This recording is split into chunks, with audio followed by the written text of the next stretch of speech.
ኤርትራ ትግራይ ኮይና ይፈልጥኒ ኤርትራዊ ትግራዋይ ኮይኑ ይፈልጥኒ ትግራዋይ ከዓኒ ኤርትራዊ ኮይኑ ይፈልጥኒ ፍትሕ ዲኻ ደሊኻ ፍትሓዊ ኩን ሕጊ ዲኻ ደሊኻ ሕጊ ክብር ፍትሕ እንዳረገፅካ ፍትሕ ክትብል ፅቡቅ ኣይኮነን ሕጊ እንዳጣሓስካ ብዛዕባ ሕጊ ክትዛረብ ፅቡቅ ኣይኮነን እቶም ነዚ መንእሰይ ኣብ ሕማቕ ቾብ ዝብልዎ ኣነ ንዕኦም ብዙሕ ከማን ክሳይ ዝገብር ተረዲኸን ብደፍዎ ነቲ መንእሰይ ኣብ በቃ ሰሪሑ ክነብር ስትርኡ ከኣሊ ፖለቲካ ትምህርቲ የድለይ ትምህርቲ ትወሲድካ ዕምቆት ናይቲ ፖለቲካ ፈሊጥካ ህዝብኻ ኣኽቢርካ በዓላት ክብርታት ናይ ሃገርካ ከይተንከፍካ ህዝቢ ኤርትራ ዝደልዮ ፈቲሽካ እንታይ እዩ ዘድልዮ ዘሎ ነቲ ህዝቢ ዘድልዮ ንኽትገብር ኩ ኢኻ ትወፍር ህዝቢ ዘይደልዮኩም ካንኩ ትኸይድ ህዝቢ ኤርትራ እኮ እዚ ኣብዚ ስደት ረኣናዮ እኮ ርኢና ይንፈልጥ ኢና ሰሚዕና እውን ይንፈልጥ ኢና ህዝቢ ኤርትራ ንዑ ከምኡ ይገብሩ ኣለዉ ደቅኻ ኢሉ ስለዝሰምዐ ጥራይ ኣነ ሕማቕ ስምዐ ብዓሌት ብሃይማኖት ብኣውራጃ ዝፈላለ ኣብ ኤርትራ የለን ምዕቡል ሕብረተሰብ እዩ ዘለና ህዝብና ብጣዕሚ ምዕቡል እዩ እዚ ኣስላማይ ክርስቲያናይ እንዳበልካ ምፍልላይ ዓሌት ሃይማኖት እንዳምፀኻ ምፍልላይ ብኣውራጃ እንዳፈላለኻ ምፍልላይ ከምኡ ዝበሃል ነገር የለን ኣብ ኤርትራ ኣይንፈልጦን ኢና እዚ ኸ ኣብ ስደት እዩ ዘሎ እዚ ኸዓኒ ናብ ኤርትራ ንኸይኣቱ ኣብ ስደት ዘሎ ሕማቕ ነገራት ኣብዚ ንኽተርፍ ካብቶም ዝቃለሱ ሓደ ይቕሬታ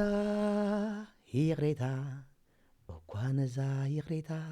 ዓቕምስ ኢኖም ዶታ ንጌጋ ብጌጋ ድቢሶም ናብ ሓደጋ ጥፍኣት ኣብ ንጹህ ዜጋ ነፀላ መንደቕና እሾኽ ዝጉዝጓዙ ነፀላ መንደቕና ሰበባ ደረቱ ወይ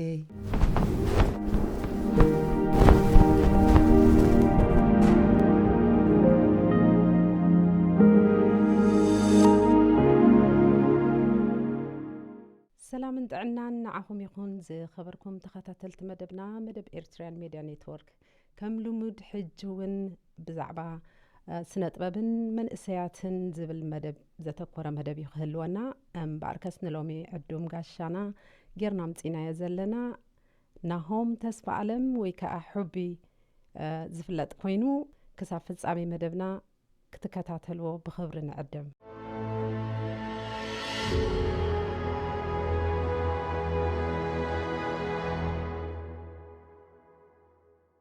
ሰላም ናሆም በመጀመሪያ ዕድሜና ኣኽቢርካ ኣብዚ ስቱድዮና ስለ ዝመጻእካ ብስም ተኸታተልቲ መደብ ከመስግነካ ፈቱ ብምቕጻል ናሆም በመጀመሪያ ከም ተላሃይ ሙዚቀኛ ድራማ ዝተፈላለዩ ነገራት ተውህቦ ዘለካ ሰብ ኢኻ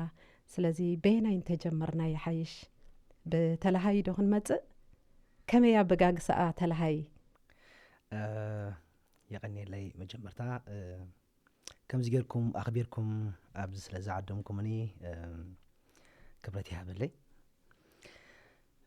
أوكي كم زبالكيو بتلهيت تي مجمرتا ما بقاسي بتلهيت سلزغونة بتلهيت نمجمر زأكل مجمرتا أب تلهيت كما جمرن كله أب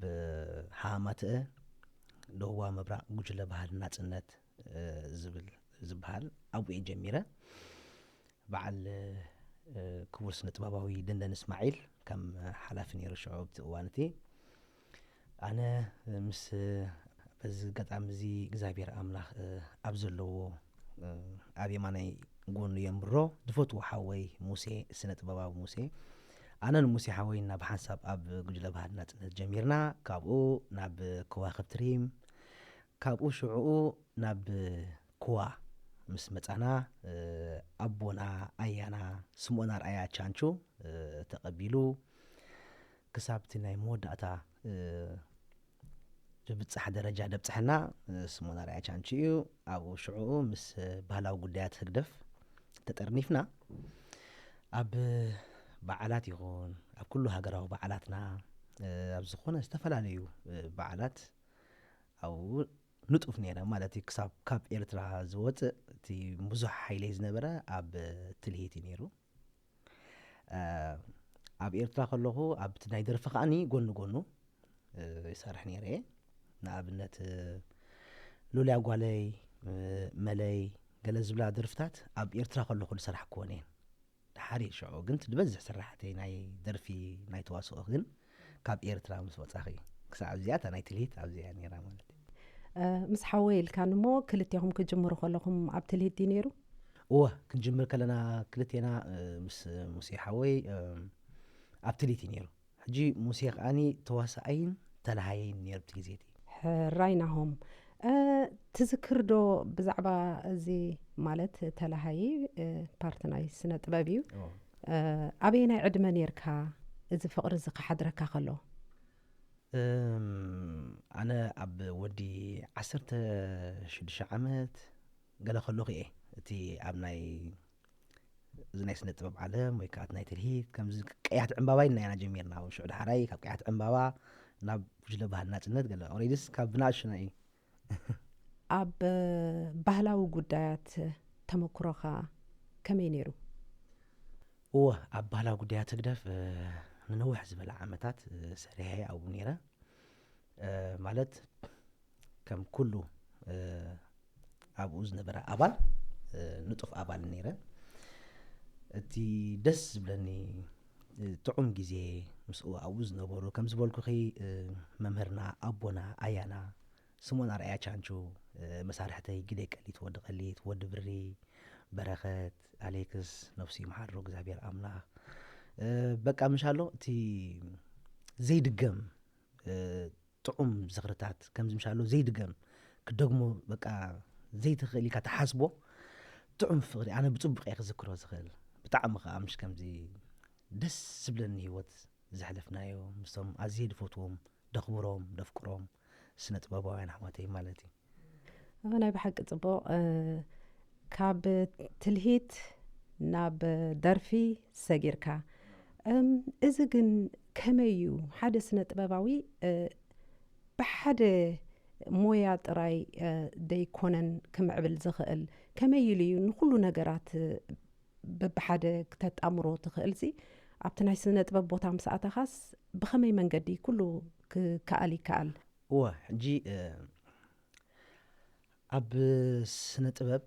أب أنتهاليها نقول له تنكفو لك يبل حجي نحنا أنا عشتينا بزوح لترفعنا له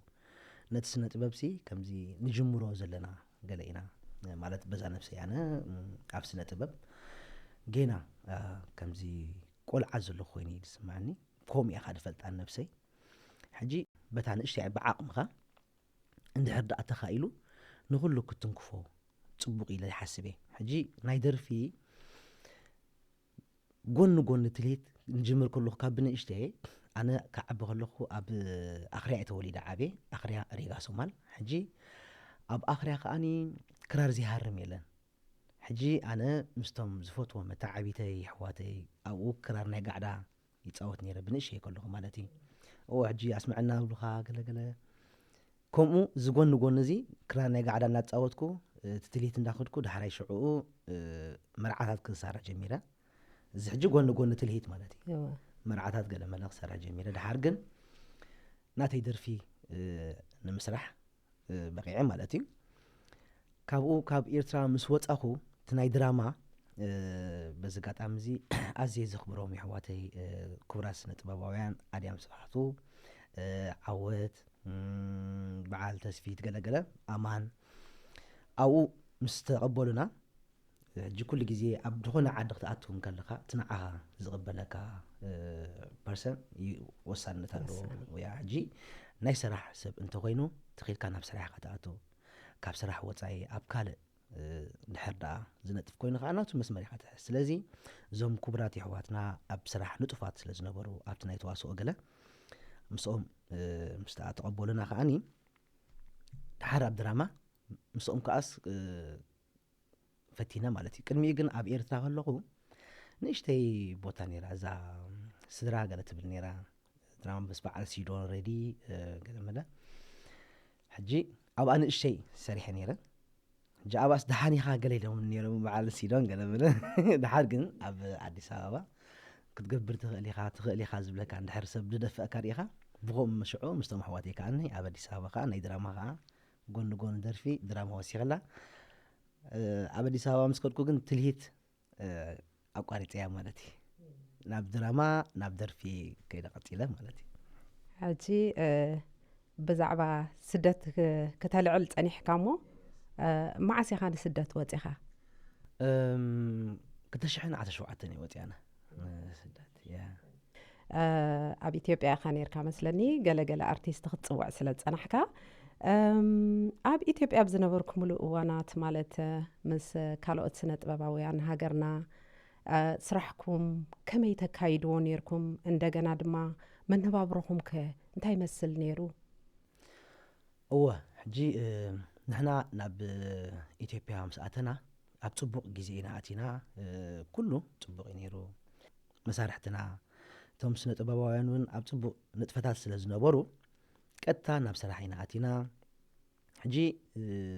ኣብኡ ምሳና ዝሰርሑ ዝነበሩ ኣምሓሩ ነይሮም ተጋሩ ነይሮም ኤርትራውያን ንሕና ከዓ ነርና ተዋሃሂድና ነቲ ስነ ጥበባዊ ፍርያትና ብዘይ ስክፍታ ማለት እዩ ብፅቡቕ ነሰላስሎ ነርና ኣጋጣሚ ኮይኑ ኣነ ካብ ኣዲስ ኣበባ ክሳብ ዝወፅእ ኩሉ ምንቅስቃሳት ይኹን እቲ ኣብኡ ዝተቐበለኒ ሕብረተሰብ ይኹን ገለ ኩሉ ፅቡቕ እዩ ነይሩ ናይ ብሓቂ ፅቡቕ ኣብ ዓውዲ ስነ ጥበብ ማለት ብውልቂ ወይ ብሓባር ዝደረፍካዮ ደርፊ ኣሎ ዶ እዋ ብውልቂ ዘፍረኽዎም ደርፍታት ኣለዉ ብሓባር እውን ዝሰራሕኩም ስራሕ ኣለዉ ንኣብነት ከምዚ ምስ ተሰማማዕና ገለ ዝብል ነይሮም ምስቶም መሳርሕቲ ኮይነ ስራሕክዎ ብውልቂ ደርፍታት ይደፍረኽዎም ከዓ ብዙሓት ከዓ ኣለዉ ራይ ፅቡቕ ካብተን ደርፍታትካ ቅድሚ 4 ዓመት ኣቢሉ ይኸውን ሓንቲ ደርፊ ደሪፍካ ነርካ ንግዚኡ እትብል ደርፊ ከምኣ ትብል ኣርእስቲ እያ መስለኒ ተደይተጋጌ እንታይ ንምባል ኢኻ ደሪፍካያ እወ ሕጂ እዛ ስራሕ ክትብገስ እንከላ ክቡር ስነ ጥበባዊ ጠዊል ኣጋጣሚ ንሕክምና ንኣዲስ ኣበባ ምስ መፀ እሞ ገለ ንስራሕ ምስ ተባሃልና እሞ እንታይ ሓሳባት ገለና እቲ ሓሳባት ነመንጮ ማለት እዩ ማለት ኣብ ስደት ዘለና ብኣይን በኣ ክንበላ ንምፃእ ንግዜ ኢና እምበር ፅባሕ ንጎ ንሃገርና ናብ ዓድና ናብ ህዝብና ንሕወሰሉ ግዜስ ቀረባ እዩ ግድን እዩ ከዓ ስለዚ ሕጂ መንእሰይ እቲ ህዝቢ ክዘድልዮ ከዓኒ ሞራል እዩ ማለት ፅባሕ ቀዲምና ኢና ኩሉ ግዜ ንዓድኻ ኢኻ ፅባሕ ንግዜ ኢኻ ኣብ ስደት ዘለኻ እምበር ፅባሕ ግን ኩልኻ ናብ ሃገርካ ኢኻ ገለ ብዝብል ከም ዝምስሓዝና ድሓር ሽዑ ጠዊል ቀልጢፉ ሰሪሕልና ምስ ክቡር ስነ ጥበባዊ ኣዝየ ዘኽብሮ ንሆም መስተ ሓወይ መሳርሕተይ ምስኡ ኮይና እቲ ገዲፍልና ምስ ከደ ጠዊል ማለት እዩ ተዋሂዳ እታ ስራሕ ምስ ዘርጋሕናያ ፅቡቕ ተቐባልነት ብህዝቢ ረኺባ እቲ ምንታይ ሲ ኣብ ሓቅነት ዝተመርኮሰት እያ ስለምንታይ ኩሉ ኤርትራዊ ሕጂ ኣብ ስደት ንሪኦ ዘለና ንግዜ እምበር ናብ ሃገሩ ናብ ህዝቡ ምምላሱስ ኣይተርፍን እዩ ክምለስ ይግድን እዩ ማለት እዩ ናይ ብሓቂ ፅብቕቲ ተስፋ ትህብ ደርፊ እወ ዜርና ናብ ዓድና ኢና ናብ ዓዲ እንግሊዝ መዓስ ኢኻ መፂኻ ናብ ዓዲ እንግሊዝ ኦልሬዲ 2 ዓመትን 3 ወርሕን ገለ ገይረ ኣለኹ ሕጂ ኢኻ ማለት እዩ እሞ እቲ ኣብ ሃገርካ ኮይንካ ንስደት ክትግምቶ ከለኻ ምናልባት ዓብ ትፅቢት ክህልወካ ይኽእል ይኸውን እሞ እቲ ትፅቢትን እቲ ኣባይታ ደሎ ክውንነትን ከመይ ረኺብካዮ ከቢድ እዩ ኦልሬዲ ኩሉ ግዜ ካብ ሃገርካ ክትወፅእ ከለኻ ኣብ ዝኾነ ክትከይድ ከለኻ ከቢድ እዩ ዘዕብየካ ሕብረተሰብ ሃገርካ ህዝብኻ ስድራ ቤትካ ወፂኻ ገዲፍካ ክትወፅእ ከለኻ እዚ ርእሱ ዝኸኣለ ሕማቅ ጎኒ ኣለዎ ኣነ ሕጂ ንስደት ከም ኣነ ክሪኦ ከለኹ እንድሕር ደኣ መውፂእኻ ዕላማ ፈሊጥካ ነቲ ዕላማኻ ከዓ እንድሕር ደኣ ብልክዕ ኣተግቢርካዮ ማለት ኩሉ ግዜ ስደት ብኣና ብኤርትራውያን ኣይጀመረን ኣብ ኩሉ ስደት ኣሎ ግን ትዋና ነገር ምስ ተሰደድካ ናፍቲ ዝኸድካዮ ሃገርሲ እቲ ዕላማኻ መውፂኢኻ ዕላማ እንታይ እዩ መውፂኢኻ ዕላማ ፈሊጥካ ብግቡእ ዕላማኻ ከተተግብር እንከለኻ ምስ ኩሉ ሽግራቱ ምስ ኩሉ ፀገማቱ ምስ ናፍቆቱ ሓደ ነገር እዩ ስለምንታይ ፎር ኤግዛምፕል ሲ ወፂኻ ኣነ ዝብል ኩሉ ግዜ ኣዋላ ኣብ ፅሑፈይ ገለ ዝጥቀመሎም ኣነ መንእሰይ ነቶም ናተይ ዕድመ ከም ዝፈሊጠ ወይ ከዓኒ ካብኦም ሃሊኒ ወይ ከዓ ካብኦም ገለ ኮይነ ዘይኮንኩ ብዝሪኦ ማለት እዩ ክንወፅእ ከለና ንስደት ዕላማ ሒዝና ኢና ወፂና ናብራና ክንቅይር ስድራ ቤትና ክንሕግዝ ኣብ ሃገርና ዘይረኸብናዮ ትምህርቲ ኣብ ዝረኸብናስ ርእስና ክነዕቢ ተማሂርና እዚ ኢልና ኢና ንወፅእ ስለዚ ነዛ ዕላማ እዚኣ እንድሕር ብግቡእ ኣተግቢርካያ እቲ ናይ ስደት ክብደቱን እቲ ክስታይን ብኡ መንፅር ለቨል ኾነልካ እዩ እንድሕር ደኣ ካብቲ ዕላማ ወፂኻ ግን ኣንፈትካ እውን ትስሕ ስለ ዝኾንካ ብመንፅር ናቱ ከዓኒ ትስደትካ ይኸብደካ እዩ እምበር ስደት ፅቡቕ ኣይኮነ ናይ ብሓቂ ኣብ መራኸቢ ብዙሓን ንመንእሰያት ጎስጓስ ትገብር ኢኻ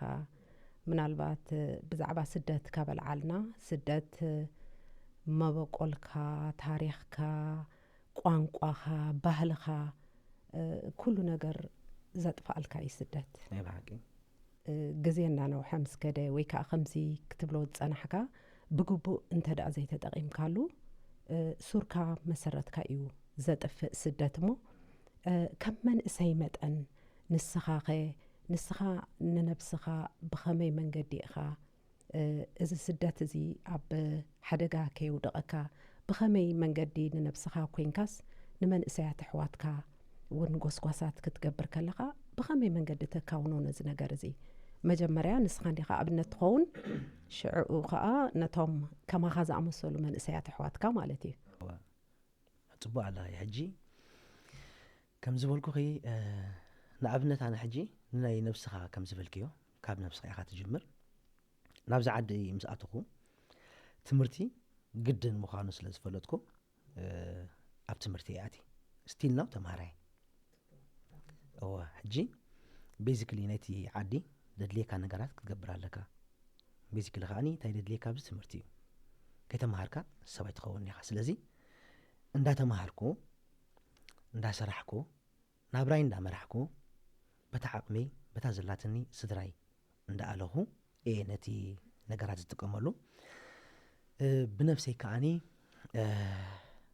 መንእሰይ ሲ ኣነ ሓቃያሽ ብዘይቃል ዓለም ማለት እዩ ህዝበይ ይፈቶ እየ ብጣዕሚ እየ ዘኽብሮ ንህዝበይ ማለት እዩ ኣገልጋሊ ብፍቓደይ ሲ ናይ ህዝበይ ኣገልጋሊ ክኸውን ይደሊ ኣነ ማለት እዩ ብዘይ ኣፈላላይ ህዝበይ ኤርትራ ፈቶ እየ ሓደ ኣባህላ ከኣለና ኣነ ሰብ ብምዃኑ ጥራይ ክብሪ ይግብኦ እዩ ካብዚ የብሉ ካብቲ ናይ ዝኾነ ሕጂ ኣብቲ ኣነ ዝጥቀመሉ ከዓኒ ንዝኾነ ሕብረተሰብ ህዝቢ ዝኾነ ኣይትንክፍን እየ ነቲ መንእሰይ ግን ኣብዚ ስደት ንሪኦ ኣለና ንሓድሕድካ ምቅታል ብዓልየት ብሃይማኖት ብኣውራጃ ፋሕብትን ምባል ንስታት ክርኢ እንከለኹ ዝፅሕፎም ፅሑፋት ኣብ ሓድነት ኣብ ፍቕሪ ኣብ ስምረት ንስመር ሓደ ንኹን ስደት ግዝያዊ እዩ ፅባሕ ንጎ ንዓድና ክንምለስ ኢና ኣብ ስደት ንሓድሕድካ ስለ ዝተቃተልካ ኣብ ውሽጢ ኤርትራ ዝመፅእ ለውጢ የለን ለውጢ እንተዘህሉ ነይሩ ብዙሓት መናእሰያት ብከምዚ ግጭት ዝሞቱ ኣለዉ ቆልዑት ዝዘኽተሙ ኣለዉ ስድራ ቤት ዝዘኽተሙ ኣለዉ ዓይኖም ዝፈሰሱ ኣእጋሮም ዝሰንከሉ ኣብ ፈቆዶ እስር ቤት ስጋብ ሕጂ ተኣሲሮም ዘለዉ ወረቃቅቶም ናይቲ ዝነብሩሉ ዘለዉ ዓዲ ተባላሽዩ ኣይ ስራሕ ኣይ ዓውዲ ኮይኖም ካብ ሲስተም ዝወፁ ብዙሓት መናእሰያት ኣብ ሕማቅ ኩነታት ዝርከቡ ኣለዉ እዚኦም ሕጂ ኣነ ኣብ ከምዚ ስለ ዝረኣኽዎም ብጣዕሚ ሕማቅ ስማዓኒ በዚ ኣብ ከለኹ እግረ መንገደይ ነቶም ስድራ መወቲ እግዚኣብሔር ኣምላኽ ፅንዓት ይሃቦም ናይ ብሓቂ ኣብ ምንታይ ኢኻ ሕጂ ንኣብነት أب من تاي علامة يا خاوديك نمن تاي أخاك نزخول نجار كتكفلو خيلك سلم من تاي أب عد حق لها أب عد حق خونك تدليهم نجارات بحقه ملكع كتقط ما مالك الزلنا يوم أبزع عد زي مجمرته نوعهم مسيلك هتكيد كديتها لك نوعهم مسيلك نتحقو ما خبيرك بتسوم زبلو انداخدك مسلك يحلوا لك عام مسلك سلاز يحلوا لك زلو مسلنا ما نفسك تحلو خاني قديتها خاي بتسوم زوقة حقي تقيد كاخد كيد قديتها خاي أبزي مسيخا زي حقو ملكع اندعر تخيل لك خونك هيوتك تسئن أكلك تسئن ورقتك تسئن كاب سيستم وتيخا أب شغلة ألبونتي خاتنبر بزخ من يخو حقوس ولا توم سدرابيت إيرتراويان سدرابيت أب إيرترا زلوخه كم زع عينت كسمعو خلوخه يقوي ينبر أي حقوسونيم نتسخات اليوم نقرات فتحتي هذا لها فتحوكم حق لي هذا لها حق خبر فتحنا رقصك فتحت تبل تبو أيكونن حقنا تحاسك بحد عبا حق تزارب تبو أيكونن نعاق أنا ببلح نقرات ندا دمغوخي وي بزخوني يكون حما نقرات أبزخت كيو ندا دفوركوخي بزعب حق بزعب مثلا كزاربك مثلا يبلين أنا سلازي مجمرتا نسخة حق أوخن أبناي نيزخوني يكون ولك أسب يكون نيزخوني حبرة أسب يكون هزبي يكون كبرتات كتنكف يبلك كابزيهم نات أخونك نتسخة تخدم من قدي بحقاو ملكع نخدك دلاي كاخد حتى تخليها وها أبسد سلازلنا بمعدو خونك مالتي بمعدو سقع زلها نتي نسخة زلها عدي نتسوم حيزمو زلو كرايتيريا نايتناتهم أو كايدا نتناتهم اندا تكبرك بتسوم زلو من قد اندا خدك حقها بخونك دلاي كاخد حتى تخليها كاو تيجن إذن إحنا نريء زلنا أنا حجنا عندنا على أخو قبل حلنا يدس عيب لنني كل جزء أنا خادو تحفة خاني ناي حدا تقع ويك أب حدا سيد كويني زي كونكو تقع ناي سلام كويني بتحفة تقع سلام فقري نعنا إيرتراويان زد لينا فقري سنيت سلام حدنتي أبزق جزيزي نحنا إيرتراويان بخينات يكون بسدات يكون بتزنبر مجزعتي يكون كله تحمق نجارات نفولتينا نسبي إيرترا زد ليد أنتي سلام نسبي إيرترا زد ليد أنتي فقري مش كلهم قربا بتهاجرنا كم إلي تصحف قربا بتهاجرنا كم قربا بتتخبابيرنا تفاقيرنا خن كيدي حريانا نحنا إيرتراويان مالتي لولاو ناس دفرنا أين دلنينا نايكالو لولاو نتون أين دفرنا كل إيرتراوي أنا حج كل جزء تحفي دسفرو ناي كل إيرتراوي أمنت ناتنا ينبينا زيناتنا خاين دلنينا سلازي أبقى جزاخا خون كاس تردي خنلاقي مش قربا بتخاجن فقر السنيتين أبقى زناخه فقري سنيت سلام حدنت تمرت بعاليت بهايمانوت بأوراج جازفة لا لعب إيرترا يلن مقبول هبرت سبي زلنا حزبنا بتعبي مقبولي زي أصلا ماي كريستيانين دابل كام فللاي عليت هايمانوت ندم تخام فللاي بأوراج جان دا فلا خام فللاي كوم زبان نجار يلنا بإيرترا أين فولتوني نخا الزغا أبسدتي زول الزغا أني ناب إيرترا نخي أتو أبسدت زلو حما نجارات أبزن نخترف كافتهم زكالة سو حادي إيه ناي بحقي صبوق يخاتب لنا دلخا أنا ون نزي كتمكتو تقبرو زلخا مخته كتعوتو لي زمنه قصيله كمزي كتبلو زصنحكا ناي بحقي اتي منئسي اتي سدت ጥራይ ዘይኮነስ እንደገና ድማ እቲ ንባዕሉ እቲ መራኸቢ ብዙሓን እቲ ሶሻል ሚድያ ዝፈጥሮ ዘሎ ፅልዋታት ከዓኒ ልክዕ ካብ ባህልኻ ኣዝዩ ዝረሓቐ እንደገና ድማ ዳርጋ ሂወትካሲ ኣብኡ ዝተመስረተ ገለገለ ሰባትሲ ማለት ኣብ መንእሰይ ዘተኮረ እንዲ ትዕላልና ኣብ መንእሰያት ንግሆ ኣብ ኣሪእኻዮም ምሸትካ ኣብ ኣፀንሑኻ ማለት እዩ ከም እንታይ እዩ ዝበሃል ኮይኑ ከም ኣጋጣሚ ኮይኑ ክፍታብ ዘበልካሉስ ኣብታ ናይ ንግሆ ትሪኦም ኣብታ ናይ ምሸት ወይ ኣብ ለይቲ ትሪኦም ሕጂ ዝመንእሰይ እዚ ነቲ ከባቢ ኣጠቃቅሙኡ ስለዘይፈለጦ ኢልካ ክትገልጾ ፀኒሕካ ንስኻ ሕጂ ብስነ ጥበብ ከም ስነ ጥበበኛ መጠን ብደርፊ ወይ ድማ ካልእ ብድራማ መሳሊ ነዚታት ብዝምልከትከ ዝሰራሕካዮ ወይ ከዓ ክትሰርሖ መደብ ጌርካዮ ዘለኻ እንታይ ኣሎ ይሰርሐሉ እየ ኩሉ ስራሐይ ዝበዝሕ ስራሐይ ኣነ በተን ናእሽቱ ዘፍረኽዎን ብዙሕ ደርፈንሉ ኢለክ ገና ጀማሪ እየ ዘለኹ ግን በተን ደፍረኽዎን ትንድበዝሓ ኣብ ናይ ምንቃሕ ናይ መንእሰይ ኣብ ሰላም ኣብ ፍቕሪ ኣብ ሓድነት ኣብ ሃገራውነት ኣብዚ ተተኮረ ኩሉ ደርፍታት ዝበዝሕ ሰራሕክዎም ማለት እዩ ብዘይብኡ ከዓ ኣብ ከምዚ ኣብ በዓላት ዝሰርሕዎ ሕጂ ናይ ዓመት ዝነበረ ናይ YPFDJ ኣብኡ ሕጂ ቲክቶክ ትብል ድርሰት ኣነ ኣደሪሰ ደራስናታ ኣነ ታብኡ ሽዑ ዝቐረበ ማለት እዩ ሕጂ ከም ዝበልክዮ ኣብ ቲክቶክ 24 hours ኣብኡ ዝውዕሉ ኣለዉ ሕጂ ማስ ሚድያ እንድሕር ደኣ ኣጠቃቅምኡ ዘይፈለጥካዮ ይዕናዊ እዩ ብፍላይ ንመንእሰይ ማለት እዩ በዚ ኣጋጣሚ ሲ ቅድሚ ሕጂ ኣብ ኣዲስ ኣበባ ከለኹ ኣብ ኢንተርቪው ዝበልክዋ ሕጂ ኣብ ማስ ሚድያ ናእሹ ካብ ዝኣነስ ክንዕሎ ዘለና ሕጂ ቆሪፆም ንሓደ ነቲ ናትና ኣንግል ጠውዮም ብሕማቕ ዝርግሑ ሰባት ኣለዉ ነዚኣ ማስ ሚድያ እንቋዕ ኣብ ኤርትራ ሲ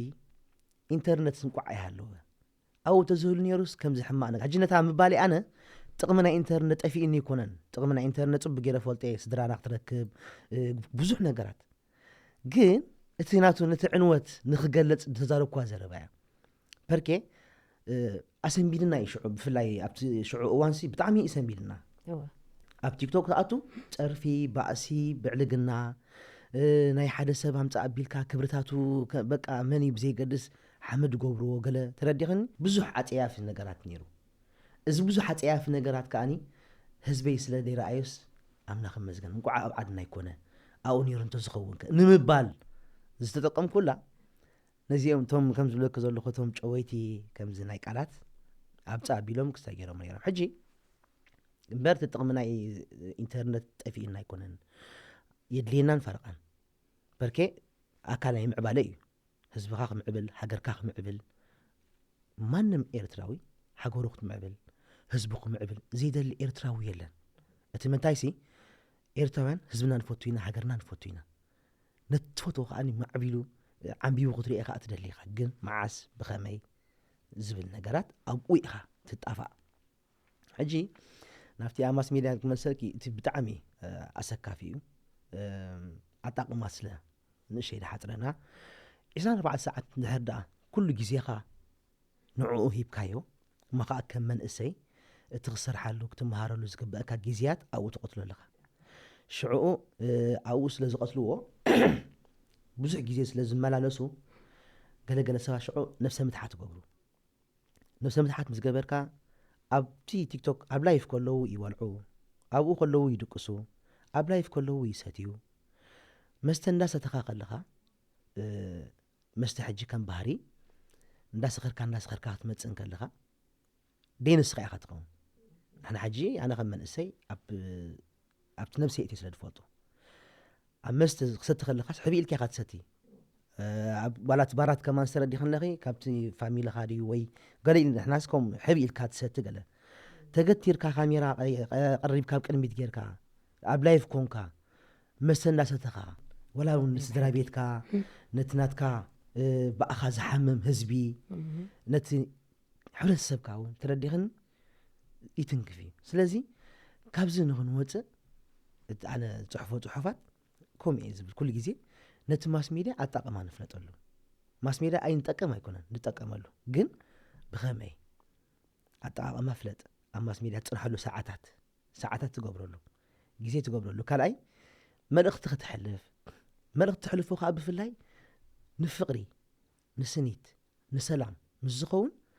ኩሉ ህዝቢ ሰዓብ ኢኻ እዩ እንድሕር ደይከኣልካዮ ከዓ ማስ ሚድያ ክደፎ ኣይናትካኒ ግድና ኣይኮነን እኮ ቲክቶክ ምጥቃም ግድና ኣይኮነን እኮ ኣብኡ ምሽራዕ ኣይናትካ እንተኮይና እኮ ኣይናትካነ እንድሕር ደኣ ኣብኡ መፂኻ ትምህረሉ እንተለኻ ፅቡቕ ትምህርቲ ትሕልፈሉ እንተለኻ ፅቡቕ أو مهلاو كاجن يقتل كان تولس لا تقتل كاس أو أي تنبر كوميناتي حسابات أبتناي ماس ميديا مالتي طعمي طبق ملእኽትን መንእሰያት ኢኻ ተመሓላልፍ ዘለኻ ናይ ብሓቂ ኣጠቓቕሙ እንተዘይፈሊጥካዮ ዝኾነ ይኹን ነገር ጥቕሙ እንተዘይፈሊጥካዮ ጉድኣት ከም ዘለዎ ኢኻ ትነግረና ፀኒሕካ እሞ ናይ ብሓቂ ፅቡቕ ምናልባት ሰባት ነዚ ሶሻል ሚድያ ኣብ ኢዶም እንከሎ ዘይተጠቕሙሉ ዘይረኸብናዮ ኣብ ዓድና ኢሎም ክዛረቡ በቲ ሓደ ሸነኽ ምናልባት የሕፍረካ እዩ ከምኡ ክትብል ከለኻ ስኻ ኸረኺብካዮ እንታይ ጌርካሉ ዝብል ይመፀካ እሞ ነቲ ዝገብርዎ ዘለዉ ምስ ረኣኻ ከዓ ከምዚ ክትብሎ ዝፀናሕካ እንቋዕ ስድራና ኣይርእዎ ኣብ ዓድና እንቋዕ ኣይሃለወ ኢልና ከዓ በቲ ሓደ ሸነኽ ድማ እቲ ፅቡቕነቱ ንገልፅ ማለት እዩ ስለዚ ከምዚ ክትብለኒ ዝፀናሕካ እናቆራረፁ ነቲ ዝተዛረብካዮ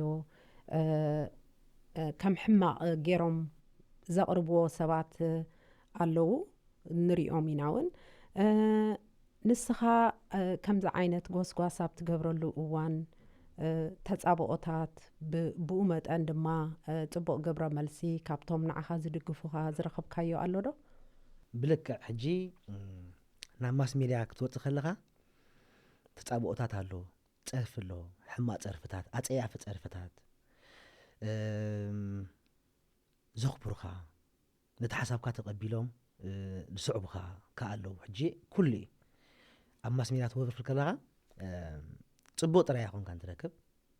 ማዕረ ማዕሪኡ ሕማቕ ኣሎ ፀርፊ ኣሎ ብድዕ ብዙሕ ነገራት ዋላ ኣብ ሂወትካ እውን ማዕረ ኣብ ፐርሰናል ላይፍ ናትካ ዳኣቱ ሰባት ብዙሕ ኣለዉ ሕጂ ነዚ ከም ዘሎ ኮይኑ ግን ፅቡቕ ነገሩ ስኻ ሒዝካዮ ዘለኻ ኣካይዳን መንገድን ወሳኒ እዩ ከም ዝበልኩኺ ብዛዕባ ሰላም ፍቕሪ ሓድነት ድሕር ዳኣ ትሰብኽ ኣለኻ ብዙሕ ግዜ ንህዝቢ ዘድልዮ ሰላም ፎር ኤግዛምፕል ሓደ ግዜ እንታይ ኣሎ መስለካ ንረኪ ከምዚ ፌክ ኣካውንት ዝጥቀሙ ብዙሓት ኣለዉ ዝጥቀሙላ ፅሕፍትላ ኣነ ሕጂ ህዝበይ ሃገረይ መንእሰይ ገለገለ ይብለ ሕጂ ሃገረይ ህዝበይ ክትብል ከለኻስ ኣብ ፅሑፍ ፀላኢ ህዝቢ ትግራይ ገለ ድመፅእ ነገር ኣሎ ማንም ኤርትራዊ ከም ባህር ኣነ ከም ዝምሻሎ ብዝረኣኽዎ ማንም ኤርትራዊ ህዝቢ ዝፀልእ ኤርትራዊ የለን ህዝቢ ዝፀልእ ኤርትራዊ ነይሩ እንተዝኸውን ሰላም ምስ ኮነ ህዝቢ ኤርትራ ምስ ኣብቲ ዶብ ዝነበረ ህዝቢ ናይ ትግራይ ከመይ ዓይነት ተሓቋቂፉ ከመይ ዓይነት ፍቕሪ ይሕሊፉ ርኢና ኢና ኣነ ከዓኒ ኣብ ዝኾነ ህዝቢ ኣኽብሮት ኣለኒ እቲ ምንታይ ህዝበይ ስለ ዘኽብር ህዝበይ ክኸብረለይ ከዓ ስለ ዝደሊ ናይ ዝኾነ ክብሪ ኣለኒ ግን ኣነ ኤርትራዊ ብኤርትራውነተይ ግን ኣይደራደርኒ ዝፅሑፎም ፅሑፋት ብዛዕባ ኤርትራ እዩ ዝሰርሖም ስራሓት ብህዝቢ ኤርትራ እዩ ኤርትራዊ ስለ ዝኾንኩ ማለት እዩ ብኸመይ ከረድአከ ይመስለከ ሓደ ኢትዮጵያዊ ተረዲኸኒ ኢትዮጵያዊ ስለ ዝኾነ ብዛዕባ ኢትዮጵያ ደርፍ ብዛዕባ ባንዲሩኡ ገለ ሕጂ ኣነ እቲ ኢትዮጵያዊ ብዛዕባ ባንዲሩኡ ብዛዕባ ህዝቡ ገለ ደርፍ ከሎ ኣነ ንዕኡ ብጣዕሚ ብኡ ፕራውድ ኾም ስለምንታይ መስለክ ክነረኪ ኣነ ኾም ስለ ዝኾንኩ ኣነ ብሃገረይ ብህዝበይ ኣይደራደርኒ ፎር ኤግዛምፕል ሓደ ግዜ እንታይ ኣሎ መስለኪ ኣነ ክመፅእ ከለኹ ሲ ብኢትዮጵያ ይመፅእ የለክምሽ ሕጂ ካብ ትግራይ ጀሚርኪ ክሳብ ኣዲስ ኣበባ ኩሉ እቲ ህዝቢ ኣነ ዝረኸብክዎ ህዝቢ ንዓይ ፅቡቕ ገይርለይ ብሕማቕ ኣይዝክሮን ሕማቕ ኣይረኣኹን ብፅቡቕ ኣቴ ብፅቡቕ ይወፀ እዚ ግን ተረዲኸን ለኸ ንኣብነት ኣብዚ ሕጂ ኣብዚ እዋን ባሕሪ ገለ ዝብል ስምዒታት ብኡታት ከምዚ ኩሓኩዒት ይቆቁሕ ኣሎ ነዚ ሕጂ ኣነ ቅዳማይ ዝቃወሙ ኣነ ስለምንታይ ኣነ ልኡላውነተይ ክድፈር ኣይደለን እየ ሃገረይ ተረዲኸና ኣይጠሙትለየ ዝብል እቲ ንዓይ ዝተገበረለይ ፐርሰናሊ ተረዲኸን ለኸ ንሱ ከም ዘለዎ እዩ ግን ኣስኻ ስለ ክትሓልፍ ከለኻ ብኡ ስለ ዝመፀኻ ገለ መለስ ተረዲኸን ለኸ ግድን ክትለማመጥ ኣለካ ኣብቲ ዘይከውን ነገር ክስቕ ክትብል ኣለካ ኣይኮነን ጌጋ ከም ጎረባብቲ ተኸባቢርካ ክትከይድ ከለኻ ንሰላም ንፍቕሪ ትጉስጉስ ድሕር ደኣ ልኡላውነትካ ዝደፍር ነገራት መፂኻ ኣነ ስነ ጥበባዊ እየ በቲ ሒዝዮ ዘለኹ ዓቕመይ ከኣነ ተረዲኸኒ ንዕኡ ዝነፅግ ነገራት በርኬ ድንበርናተይ ክድፈር ኣይደለን እየ ሰላም ግበሩ ባሕሪ ምባል ደይኮነ ተረዲኸኒ ገለገለ ትፅሕፎ ፅሑፍ ኣሎ ሕጂ ኸሙ ፍቕሪ ግበሩ لولاونت ني هاجراي تدفرو ترديخن كم غربا بتتخبابيرنا نخيد ازيت زبلص ነገር ነዝታት ዝጽሕፎ ገለ ብዙሓት ዚ ሓላፍነታውያን ሰባት ኣለዉ ሕማቅ ጽርፍኻ ሕማቅ ጽሑፍ ገለ ብዙሓት ክቡራት ሰባት ከኣለዉ ንሓሳብካ ተቐቢሎም ኢቭን ኤርትራውያን ዘይኮኑ ክንሶም ነትናትካ ሓሳባት ተቐቢሎም ከም ዝበልኩኺ ህዝቢ ዘይትጸርፍ ሕብረተሰብ ዘይተናእስ ዘይተነዕቕ እንተደኣ ኾንካ ብዛዕባ ኣብቲ ሓቂ እንድሕር ዳ ትሰምዓ ኣለኻ ሕጂ ወላ ካብቶም ጎረባብትና እውን ሓቂ ዝሰምዑ ሰባት ኣለዉ ከም ዝብለክ ዘለኹ ንሕማቕ ካልእ ዝፅሕፉካ ኣለዉ ሕጂ ነዚ ኩሉ ከም ዘሎ ተቐቢልካ እንድሕር ትገጥሞ ኾንካ ለናዮ ደርፍስ ሓዳሽ ሰራሕ ኣለኹ በዚ ጋጣሚ እዚ ናተይ ቻነል ኣላትኒ ናተይ ቻነል ናል ኤሪ ኢንተርቴይንመንት እያ ትብል ኣብኡ ኸይዶም ሳብስክራይብ ክገብሩ በዚ ጋጣሚ እዚ ማለት እዩ ሕጂ እዛ ደርፊ ምስ ኣዝየ ዝፈትዎ ክቡር ስነ ጥበባዊ ዮናስ ኢና ንሰርሓ ዘለና እንታይ እያ ትብል እታ ደርፊ መስለኪ ንኤርትራ ተረዲኸኒ ኢትዮጵያ ህዝቢ ኢትዮጵያ ብዓባያ ተረዲኸኒ ንኤርትራስ ይቕሬታ ጥራያ ትሓታ ዘለዋ ስለምንታይ መስለክ ክንረክብ ብዘይ ፍቓድና ብሓይሊ ጎቢጦም 30 ዓመት ገዚኦምና ብድሕሪኡ ተረዲኸኒ ለኺ ናጽነት ኣምፂኦም ወለድና بدم ولدنا ناتنت متي دحر ناتنت وون ترديخني قداماي ورار كالأي ورار ساسيا ورار حليفو دحري وون اي سلام اي كوينات ترديخني بقانقا ناتوم زبلو نايتوم غربابتنا عصوان كبان زبلو 20 عامت كاخو حليفو حليفنا يا بدحري وون ترديخني زاد مصت ميسايلات ترديخني لغي كل زلنا ميسايلات ناب إيرترا نوحو زينا تبايلو ناب إيرترا توريرو أسمرا تزيعاتيس أي تقراويني قلز بالفخارات تفكروا الزخول لغا حليفو كم تقبو كومري خونز قبو يقريتا مركب لنا يقبو بيقريتا ترسلسون هزبي بيقريتا ترديخني نقول نتزحلفة ناب سلام تغيرو نحنا نيتيوبيا أي قزعنين 30 عمت هيدا كرنين ترديخني بحيلي كم زيسم بحيل جزيهم معنا زغط قطنا على فقول بمولو مالتي أبانا زورة ده تسعنه كم إيرترا وأنا جسم عند كل سب سمعه مالتي سلازي إذا نصير حزلنا درفي يقريت يعتبر نشتي كباكي هي قريتا وكوانا زا يقريتا عقمس إنهم دوتا نجيجا بجيجا دبيسهم ناب حدجا تفقاتها منتو زيجا نتقلا من دقنا الشوق الزقوز قوازو نتقلا من دقنا سببا درتو قلي اعتبل حجي يقريتها تراي نزق بأنا عنا تردي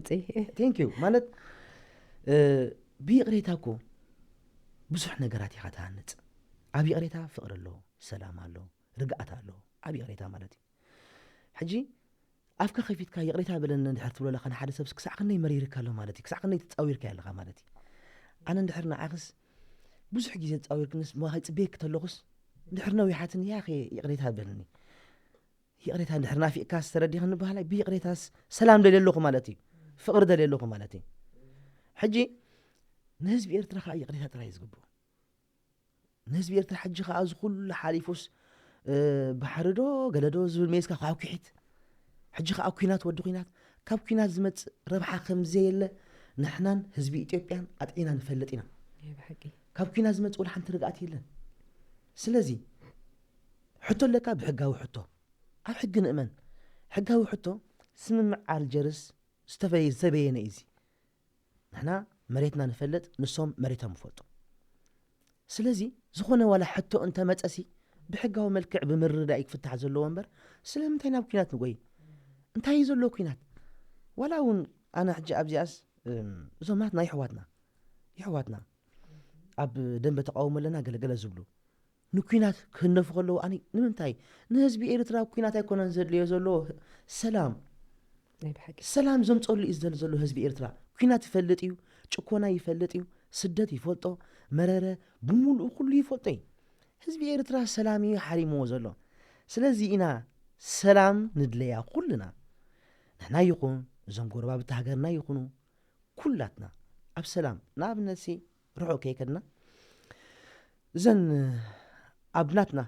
ጎረባብቲ ሃገርና ዘለዋ ሱዳን ኢትዮጵያ የመን ሊብያ ሶማል ሕጂ እንታይ ዓይነት ኣብ ሓደ ሕጂ ውግእ ዘሎስ ንሓደ ሕድካ ምቅታል ንሪኦ ኣለና ምሽ ሕጂ ነዚ ንሪኦ ዘለና ኣብ ዙርያና ኣብ ዓድና ንኸኣቱ ክነፍቅድ የብልና ንኸይኣቱ ክንቃለስ ኣለና እቲ ንቃለሶ ቃልሲ እንታይ እዩ ሰላማዊ ቃልሲ ንፍቕሪ ንሰላም ንሓድነት ንድሕር ትወድቕ ኣለኻ ኮንካ ፅቡቕ እዩ ኣብ ሕማቕ ጥራይ ንከምዚ ንፅልኢ ንቕርሕንቲ ንኩናት ከም ዝብሎ ዘሎ ናይ ዕግርግር ዳእሞ እንታይ እዩ እዚ ኮል ሓንቲ ይድልየኒ ግን ህዝቢ ግን ዘድልዮ ሰላም እዩ ሰላም እዩ ዘድልዮ በቃ ሰላም ናፊቆ ዘሎ ህዝቢ ንምንታይ እሞ ኩናት ገለ ካልኣይ ነቲ መንእሰይ ጌጋ ሓበሬታ ምሃብ ፅቡቕ ኣይኮነን ጅዝናትና መንእሰይ ደየለ ሓበሬታ ኣባይታ ዘየለ እንዳሃብካ ዘየለ ተስፋ እንዳሃብካ ብህዝቢ ምፅዋት ብመንእሰይ ምፅዋት ጌጋ እዩ ቶም ውስናት ሰባት እዮም ኣብቲ ቅድሚት ኮይኖም ቶም ኣብ ማስ ሜድያ ንሪኦም ኣዲስ ኣበባ ከይዶም ተሳኢሎም ኣብ ከይዶም ዝሰኣሉ ብዝለና ገለ እናተሰኣልካ ገለ ነቲ መንእሰይ ጌጋ ሓበሬታ ምሃብ ጌጋ ቅማሪ ምሃብ ነውፂ ትፈጥረሉ ሞ ሽዑኡ እዚ ብዙሕ መንእሰይ እኳ እዩ ኣብ ትሕቲ ቀይዲ ዘሎ ብዙሕ መንእሰይ እኳ እዩ ወረቐቱን ገለ መን ተበላሽዩ ክንደይ ስድራ እኳ እያ ዘኽቲማ ዘላ ሕጂ ኸ እንታይ እዮም ደልዮም ግደፍዎ ያኽ ነዚ ህዝቢ ነዚ መንእሰይ ግደፍዎ ኣነ ኸም እየ ድብል ማለት ክሰርሕ ገንዘብ ክገብር ስድርኡ ክሕግዝ ፅባሕ ንጎ ዓድኻ ኣቶ ክትበሃል ኢኻ ዘለካ ሒዝካ ክትኣቱ ኢኻ ኣብዚ 10 ዓመት 20 ዓመት ጌርካ ቀርሺ ዘይብልካ ተረዲኸኒ ሽዑ ዲኻ ክትጓየ ሽዑ ዲኻ ክትጣፋእ ገንዘብ ግበር ገንዘብ ሒዝካ ፅናሕ ዓድኻ ኣቲኻ ክትውፍር ነፍስኻ ክትቅይር ሰባት ክትቅይር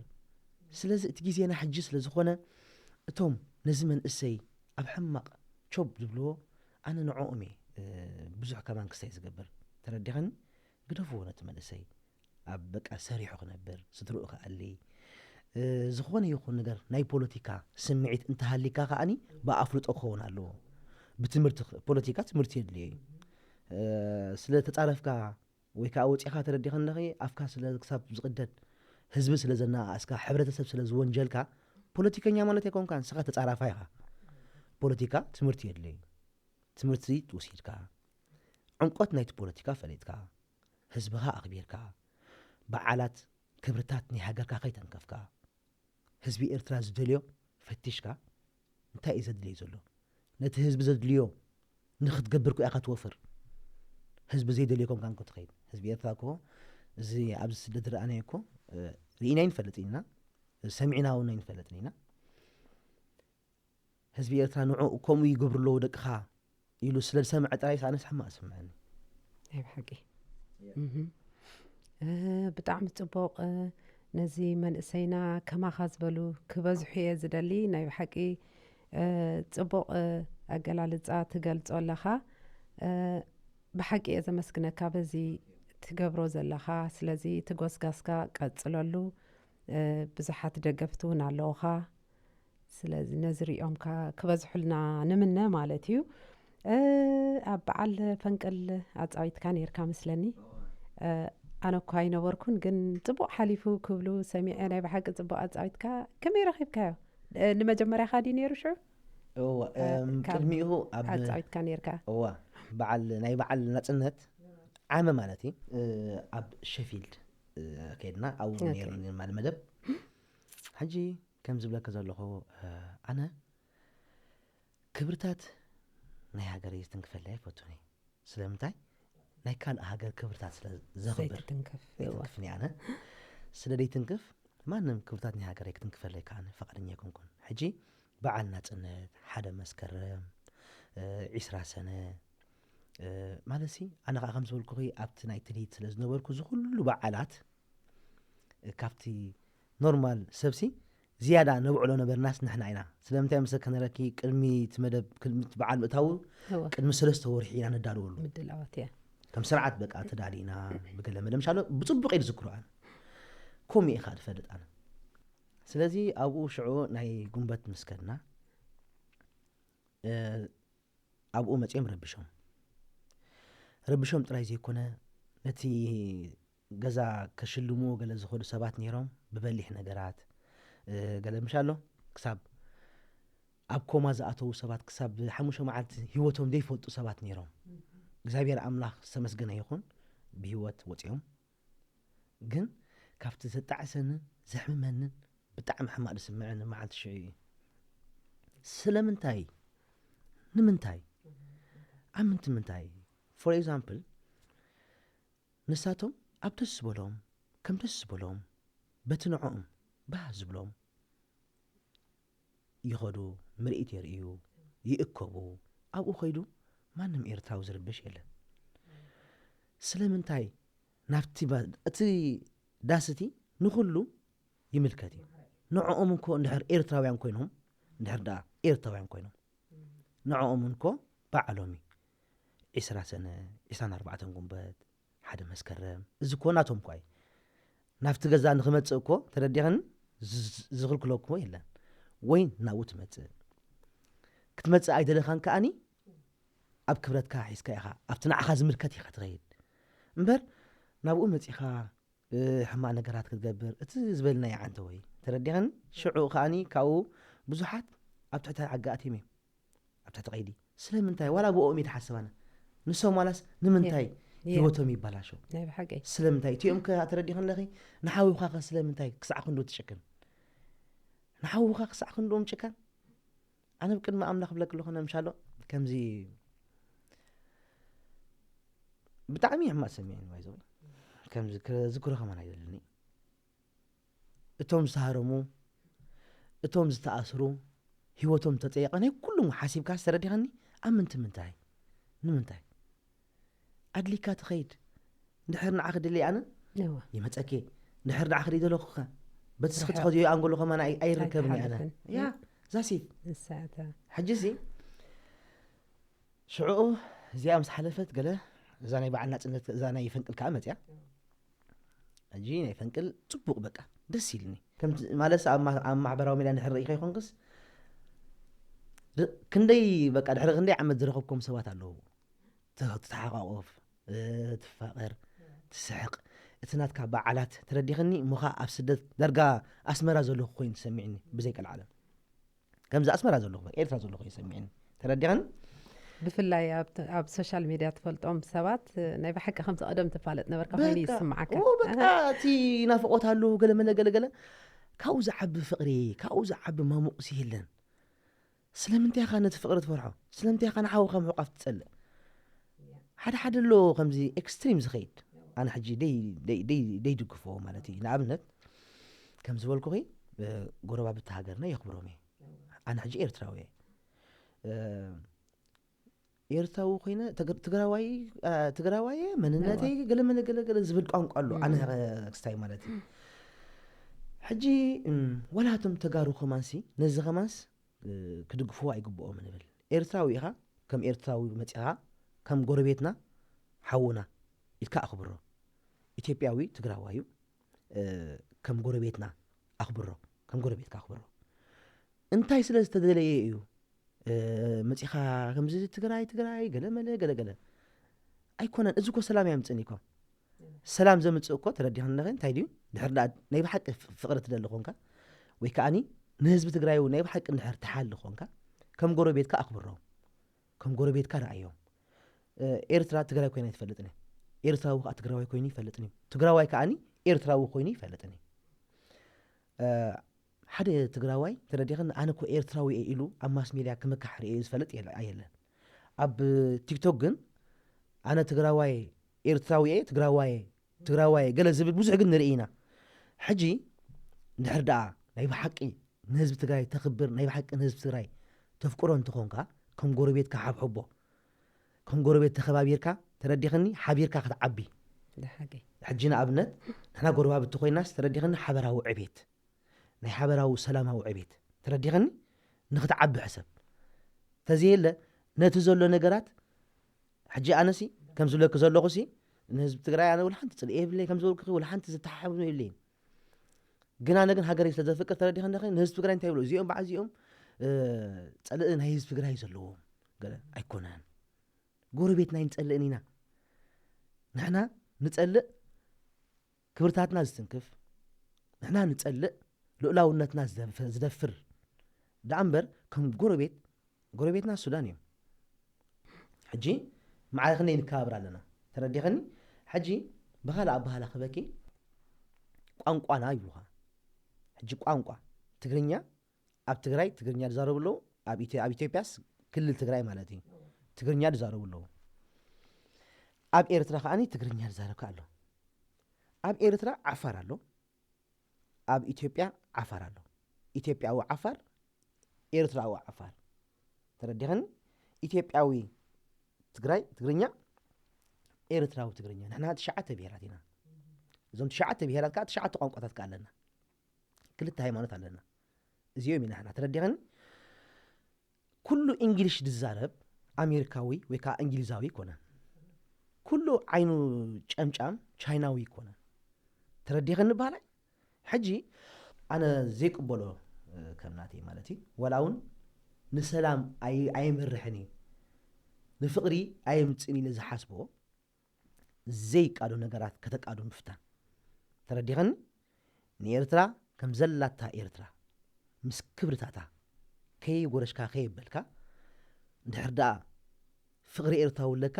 ኣኽብራ ንኢትዮጵያ ከም ጎረቤት ምልእቲ ተረዲኸኒ ከየሽረፍካ ከየበልካ ኣኽብራ ተደኣ ዘየለ ንትግርኛ ጥራይ ፍልይ ኣቢልካ ነዞም 8 ብሄራት ናይ ኤርትራ ተረዲኸኒ ከምዚ ጌጋ እዩ ንሕና እዚ ዝግበር ዘሎ ምግሃስ ልኡላውነት እዩ ዘይተረድኦም ነገራት ከነረድኦም ማለት እዩ ምግሃስ ልኡላውነት ኤርትራ እንዳጋሃስካ ንኤርትራዊ የፍቁረ እንድሕር ደኣ ትብል ሃሊኻ ተፍቁሮ ዘይኮንካ ዘለኻ እቲ ስኻ ትደልዮም ነገራት ኢኻ ተስፋሕፍሕ ዘለኻ ነዚ ዘይፈልጥ ከኣኒ ኣሎ ኢለ ይሓስብኒ እንዳፈለጠ ዝጋገግን ክህሉ ይኽእል ኸውኒ ገለገለ ብስምዒት ገለገለ ዝኮረየ ተረዲኸኒ ገለገለ ከዓ ሓሳብ ተጋጊ እንዴ ኢልካ ምሻሎ ኣሽሙ ተደይ ኮይኑ ንዑ ዘይፈለጥ የለን ካልእ ኸይከድና ዶክተር ኣብይ ባሕሪ ክብል ምስ ጀመረ ኩሉ ኤርትራዊ ከመይ ሓፊ ተሲኡ መስለኪ ኣብ ቲክቶክ እንድሕር ዳኣ ርኢኽስ ኣብቲ ናይ ደንበ ተቃውሞ ዝነበሩ ማለት ከምዚ ኣኽረርቲ ገለማ ነበሩ ልክዕ እዚኣ ምስ ተበገሰት ተረዲኸኒ ኣብቲ ልክዕ ኤርትራውነት መፅዮም ስለምንታይ መስለኪ ፀላኢ ናብ ኤርትራ እንድሕር ደኣ ኣትዩ የሕዋትና ቀቲሉ ኢኻ ኣቱ ኣብ ውሽጢ ሃገርና ምስ ኣተወ ስድራ ቤትና ይቅትል እዚ ኣፍሪሒ ንፈልጦ ኢና 30 ዓመት ነቲ ንፈልጦ ፍርሒ ተረዲኸኒ ኣይንቐርቦን ኢና ክሳብ ሕጂ እኳ ኣይወፀልና እንደሎ እዛ ዝበልኩ ዓንተ ወይ ደርፊ ስራሕ ዘለኹ ደርፊ ይቕሬታስ ኩልናስ እንደሊ ኢና ተረዲኸኒ በርኬ ንህዝቢ ኤርትራስ ይቕሬታ እዩ ዘድልዮ ካብኦም ስኮም ኢና ንፅበ ንድሕር ደኣ ልክዕ ክብርን ፍቕርን ሃልዩ ኮይኑ ከም ዘለካ ምክብባር እዩ እዚ ምፃ ኣቢልካ ቁንጭል ዘይኮነ ልኡላውነት ከይደፈርካ ከይጋሃስካ ንሕና ህዝቢ ኤርትራ ከዓኒ ብኸም ንዝመፀና ንኩሉ ሓቋፊ ኢና ብሰላም ንዝመፁና ሰላማውያን ኢና ክብርታትና ልኡላውነትና ንዝግህሱ ግን ተረዲኸኒ ከም ኩሉ ህዝቢ ንሶም እንኮ ኸም እዮም ወላቶም ጎረባብትና እንኮ ልኡላውነቶም ክድፈራ ኣይደልን እዮም ስለምንታይ ኣብ ክብሪ ስለ ዝኣምኑ ንሕና ከዓ ኸም ኢና ማለት እዩ ትሶም ዝብልዎ ንሕና ንብሎ ትሶም ዝነብርዎ ንሕና ንነብሮ ዛሲኢት ካልእ ኮ ኣይኮነን እዚ ይመስል ማለት እዩ ብጣዕሚ ፅቡቅ ወ ተከባቢርካ ከም ጉርብትና ከባቢርካ ክትነብር እንደገና ከዓ ኣብቲ ናይ ሓባር ስራሕ ከዓ ብሓባር ክትሰርሕ ከዓ እወ ንሱ ንዕብየት ምሕሳብ ድማ እቲ ዝበለፀ እዩ ብኸምኡ ንዑ ኢና ከዓ ንሰርሕ ንሕና ምክንያቱ ኤርትራዊ ፍቕሪ እዩ ካብ ገዝኡ ክወፅእ ከሎ ካብ ስድራ ቤቱ ሒዝዎ ዝመፀ ነገር ንሱ ግን ከም ዝንብሎ ዘለና ስደት መበቆልካ ዘጥፍእ ሱርካ ዝብንቁስ ስደት ናይ ብሓቂ እዚ ስለ ዝኾነ እዚ መንእሰይ እዚ ድማ ናብ ቦትኡ ክምለስ ስነ ጥበብ ሓያል ፃዕሪ ይዘድልዮሞ ከተሰርሕሉ ኣለኩም በዛ ክትብላ ፀናሕካ ሲ ንኩሉ ኢኻ ክድህስስ ፀኒሕካ ነው ስለዚ ናይ ብሓቂ ስነ ጥበብ ኣድማሳዊ እዩ ኢና ንብሎ ወይ ከዓ ሙዚቃ ኣድማሳዊ ኢና ንብሎ ሞ ኣብዚ መብዛሕትኦም ስነ ጥበባውያንና ድማ ኣብቲ ናትና ዓንኬል ዝተሓፀሩ እዮም ካብ ኤርትራ ወፃኢ ወይ ከዓ ካብቲ ነቲ ቋንቋና ዝሰምዕ ጎረቤትና ወፃኢ ዝግበር ናይ ሙዚቃታ እዩ ዝበሃል ዓለማዊ ስለ ዝኾነ ብዙሓት ክሰርሕሉ ወይ ከዓ ዳርጋ ኣይሰራሕናሉ እንድተሰርሐስ ኣይረኣናን እሞ ነዚ ኸ ኣብዚ መፂኻሉ ዘለኻ ሕብረተሰብ ሕጂ ብዙሕ ብሪቲሽ ሚውዚክ ኣሎ ካልቸራል ክስታይ ኣለዎም ዋላ ኣፍሪካን ከማን ኣሎ ሕጂ ኣብዚ ንኤርትራ ብትልሂት ይኹን ወይ ብሙዚቃ ይኹን ከተፋልጣ ዝመደብካዮ ስራሕ ኣሎ ዶ ወይ ከዓ ንብድሕሪ ሕጂ ኸ ከምኡታት ክትገብር ተሓስብ ዶ እዋ ሕጂ ኣብቲ ናትና ብዙሕ ፌስቲቫላት ኣሎ ያ ሕጂ ንዕኡ ሕጂ ኣብ ስደት ንእሽተይ ክብድ ዘብሎ እቶም ሙዚቀኛታት ውሕዳት ኢና ወላ እቶም መሳርሕትኻስ ክትረኸቦም ሲ እቲ ናብራ ከዓኒ ቁልብተይ ስለ ክብድ ድብል ገለ ነቲ ናይ ስነ ጥበብ ከም ሙሉእ ኣቴንሽን ገይሮም ኣይሰርሕሉን እዮም ቀዳምነት ናብራ ንእሽተይ ስለ ክብድ ድብል ገለ ናብቲ ናይ ናብራኦም እዮም ቀዳምነት ዝጎዩ ማለት እዩ ሕጂ ከምኡ ስለ ዝኾነ ከም ልብኻ ክትሰርሕ ይትኽእል ኒኻ ግን ከም ዝብለካ ኣነ ሕጂ ብዓቕመይ ናተይ ፕላትፎርም ከግፍሕ ይፍትኒ ከም ዝብለክ ዘለኹ ናተይ ቻነል ኣለኒ እቲ ኣብ ዝጥቀመሉ ክስታይ ከዓኒ ከምኡ ከስፍሖ ሲ ይፍትን እቲ ናትና ህዝብና ንእሽተይ መልእኽቲ ክሕልፍ ዝደልሲ ህዝብና ህዝቢ ኤርትራ ነቲ ናትና ስነ ጥበባዊ ፍርያት ማለት ዋላ እውን ብቁፅሪ ህዝቢ ኤርትራ ውሕድ ስለ ዝበልና ሕጂ ኣብቲ ኣብ ዩቲዩብ ተረዲኽን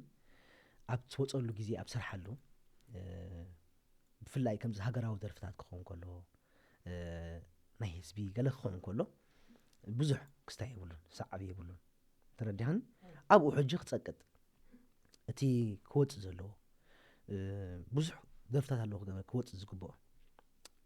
ሓንቲ ካሴት ኣላ ዝወፀት ፅብቕቲ ካሴት ናይ ተጋይሸ 9 ብሄራትና ጣሽም ዝገብር እያ ፅብቕቲ ስራሕ ትድርበ ደርፍስ የብላ እዛ ካሴት እዚኣ ደርፊ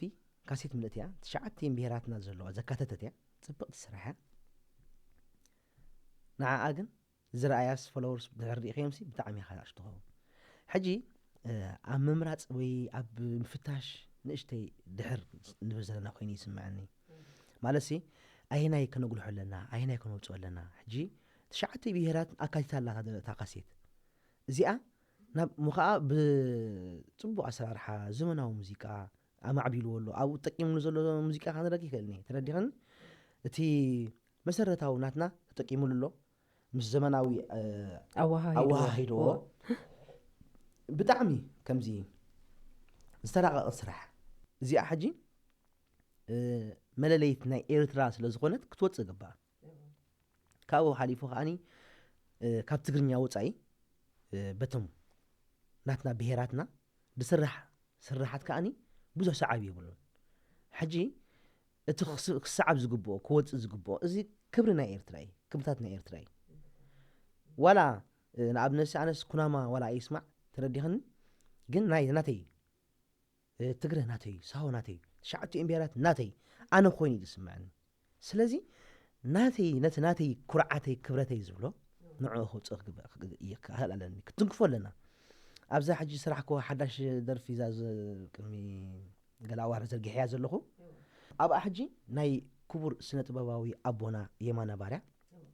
ኣብኣ ንእሽተይ ቃል ተጠቂሙ ኣለኹ ኮይኑ ልእተኽዎ እያ ኣብታ ናይ ድርብ ለዋህ ኤርትራዊ ዘረባ ይስምዓኒ ዓፍራ ከይትረግፅ መሲልካ እምኒ እዚኣ ሕጂ ናይ ወላዲና እያ ترديغن ناتناي قربا بتهاجرنا كمان بزي فقدنا بزي قلمنا ولا ون كريديت كيهابو كيتصحفو كم ناتهم غيرهم كمان كم دلايم قبروا له ترديغن نحنا دعمو بناتنا بواننتنا دعمو ترديغن حجي نتكبرتاتنا كنتن كفوز لزلنا مالتي ناي زوم عبوتاتنا درفتي ناي عبيت حواتنا درفتي نقشينا تنكفنا كسيدا قبرنا قال حجي دس بلكا نقرات يزي اجين بيرات درفتات كعبزو سرحالو تردي غني ساهو تقريني تقرأ كناما عفار كله زي بعد بلين قال أبزر قحالو ناتكاي كم تخلو لسعبو نعوون توبكو توبصوت كلالك نعو توبكو توبصوان كلها بيرات ناتكاس توبصو مالها كورتات كاسي تلال لها مالتي تردي غن تقرني أتراي ذريف كان نحر تقرني أتراي نحر دا يسمع هالي تردي غن إيرترا تقرني أتراي كونتن تشعت بيرات تشعت تقوم قطعت الله نتوم بيرات درفتاتنا خاني كنوب تصوم كنكلا لنا دفيت غيرنا من يدو تصوم حزبي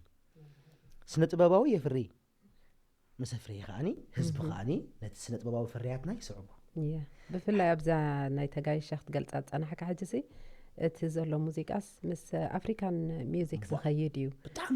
كم اون بقانق حدارب زدرف درفتات ولا تي ناي بلين هجام شالو ليلا وليلا نا ان شاء الله بلك انتيو مالت حجي تغاي شخ اني نفوع سنه طباوي بتعمي كمزي كافتم عزيز نقو حوي مسارحتيو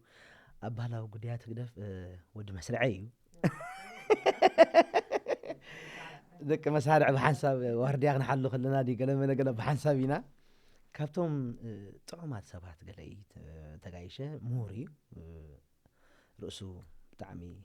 فوتويناتو اتحاسبو كله مالتي كن كابو وص بزبله كن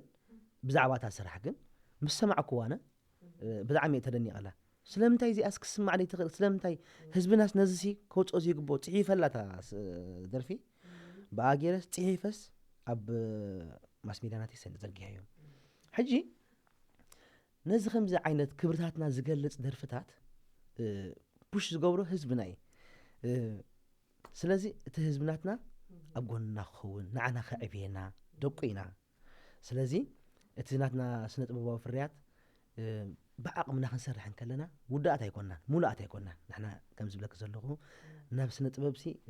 سنة بابا نخن كون نتعر زلنا سباتينا بقى حزبنا سي امونقو انا عناس كدغفنا له صبق دحان ابغون خالنا كل حزب خاون ابغون خايو مو أجخا تراي سخا أتي سرحت كان حزب أقرب حزب خايو خاتي كله جمجامي ويكا تتأكمت نحنا سلازقنا نحنا أنا سلازدلينا ندقفوينا أجخا قد إلى أموداتا بمنتاينا نصبيكا هو أموداتا كم زبلك زلخو زا حداش ترفي نسرح زدنا يقريتا تبل باينا نصبيني أنا قبل زدلي نقول لنا سلام فقرن يوردلنا نعمتا ويكا صباح أنا زدلي صباح ولا هم يدبل أو عدنا مس حزبنا كلنا زلنا نغرسي كم حليفوسي بفقري بسنيت نذكرو كم حلف غيرنا مالت بقى أب حدنت أب سلام أب فقري كنبر مس حزبنا نقولهم يحواتي مسحرحتي بيتسبي مغرب بيتسبي نقوله حزب إرترا السلام منه ناي بحق تصبق أنا ون مس بصوتي عود كايز منه أبقى علي بخالق مدب كنرخبه كائنا بزت رأي كونن أخيلو أبتقى على تصرح سرحتك بحد لنا مالتيو زي خبركم تختاتلت مدبنا مسناهم زي نبرنا جيزي درجة زازيمنا إنا أبقى علي بخالق مدب كساب نرخب دحنك أنيو